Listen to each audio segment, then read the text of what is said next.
Moroney. Moroney, see? Yeah. I have to ask. Moroney. Right. We're here day 2, bumping into Dan Moroney, 3rd degree Yes, sir. Brazilian Jiu-Jitsu black belt. For those that don't know, tell us who you represent. They see the symbol, but let them know how you got into this and how long you've been doing it, 3rd degree. Well, I'm a 3rd degree black belt under Hoyle Gracie of Gracie Muay Thai. We're now just part of the worldwide team now. Been training 20 years. Originally started with my brother. I was still with my brother. Actually, he's a 3rd degree as well. Based out of Montreal. I'm based in Toronto. You know what? Started out training in my dad's backyard. Started doing jiu-jitsu. Once we started killing my dad's grass, he's like, okay, you know, time to get out of here. Time to open up an academy. So my brother opened up an academy. Got a good crew of people, and just built it from there. You know, it was actually just before the UFC got really popular. So we were just maybe about 2 months before UFC started. So, which was really cool for us because no one, like, we just got right into the whole craze of it, and the academy, you know, got full training, tournaments. Back in those days, it was like the Wild West. So it was like, you know, anything goes type of grappling. So like a no holds barred grappling, like heel hooks and, you know, neck cranks and all that crazy stuff. And yeah, it was in Toronto. It was only 2 big teams at the time, and which was my brother's. At the time, it was called Grappling Arts Academy and the Samurai Club. And it's amazing because we see a lot of the old guard here. Carlos Newton, who used to be part of the Samurai Club, Omar Salvosa, all these guys, which were all good friends, you know, because you know, even though we were warriors back then, you know, we had a good respect for each other, and we built it up. You know, now you see it today, 1,500 competitors, and a lot of them have been our descendants of what we were back then. So it's amazing to see it. You know, I shake hands with people every day. You know, like today, today shaking hands with guys I haven't seen in over a year or two. You know, but we always bump into each other at the tournaments, and you know, we really enjoy it because we see all the work, all the hard work, all the sacrifices that we did, and the new guys in there. A lot of the new guys don't know about about the history, right? So it's good to see that a lot of people ask, who's this guy? Oh man, that guy used to compete, all the time, and every tournament, and we didn't have many tournaments back in those days. If we're lucky, we had 4 tournaments a year, and everyone fought, no matter what. And now that we're black belts, we're teachers more. It's taking a different shape now, But now, now they're able to go to the world stage. Guys are fighting at the Mundials, It's amazing. I'm really proud because it's not myself. I can't speak for myself. I have to speak for everybody because we're the ones who made the actual the whole scene here in Toronto the way it is, right? Now, I mean, and that's a lot of the local guys because there weren't many Brazilians from Brazil coming up to teach. Maybe occasional 1 or 2 guys, but we got a lot of the locals here. We create a really good local black belt community, right? So we got about maybe 30 or 40 black belts in Toronto, and the majority of them are from here, right?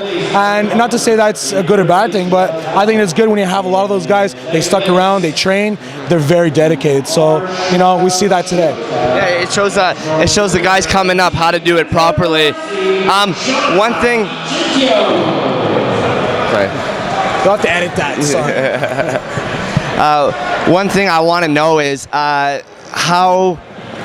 At first, maybe it was more pressure, but now, how does it feel representing a name like Hoyle Gracie? It's huge. Actually, it's for me, it's been like an actual lifelong dream because seeing Hoyle Gracie, UFC, and seeing him, make the Gracie name known in Brazilian Jiu-Jitsu. We worked hard, and for us, I had to travel to go to Brazil, California, New York, and sacrifice spending unbelievable amounts of money to go and train, to get hooked up with Hoyler and his team, and him accepting us with open arms. It's a dream come true. I have a great relationship with Master Hoyler. He's my master. I take a lot of his advice on how to be a better teacher, how to be a good representative for the art of jiu-jitsu, because that's important, right? We have to make sure we're good ambassadors because we want to make the sport and the art, really, move up in height. like again, like it's not just, and that's one thing that's important, is that it's not just a sport. The art is important too. That's what we teach in self-defense, and we teach all the other things that are very important for people, because a lot of people don't compete. Some people are there just for recreational, for fun, but then we have people who do compete, and we have to make sure everybody understands both of them.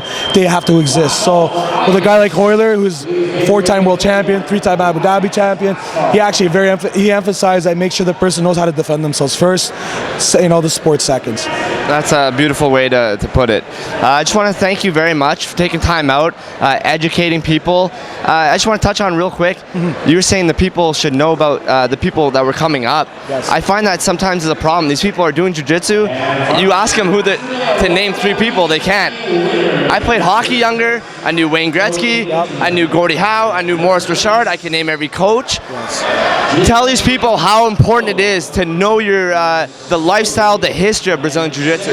Actually, that's great, because, everybody knows who Hoyler Gracie is, obviously because it's an international name. Yeah. In the local scene, a lot of people don't know Omar Salvosa, fierce competitor, Carlos Newton. There was myself, who, I competed for 10 years. There was my brother. He didn't compete a long time, but he still was in there, went in and put his name on the line. And then we have a lot of people now that are teaching up in Barrie, up in the city and stuff like that.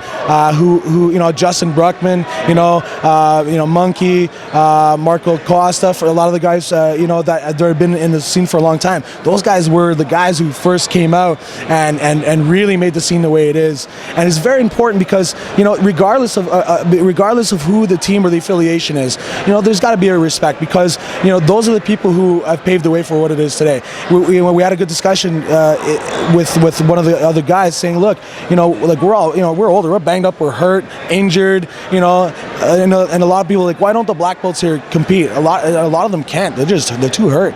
I can tell, right off the bat, I can name you 5 people who have severe neck injuries, back injuries, who can't really compete anymore. I just actually competed 2 years ago at the International Masters and Seniors, right? And I actually sustained a very severe shoulder injury in the training of it, so it takes a lot, and then running an academy, it's very tough, right? So no excuses, you know what I mean, if you're able to handle that, but there's going to be a sacrifice, and for me, I want to make sure my students get the best of myself, and right now it's teaching right now, right?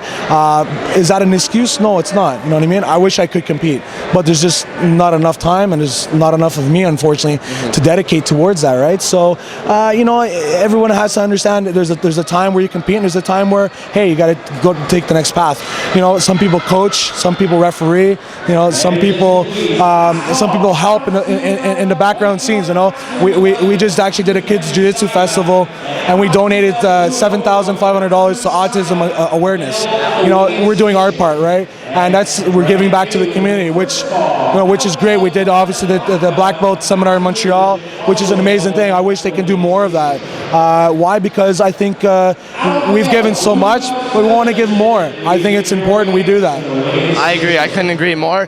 Thank you. Guys, know your roots. Yes. Find out about, I can't stress that enough. Find out who was there before you. There's a reason this tournament's going on. It's because people put in hard work, and come support it. Thank you.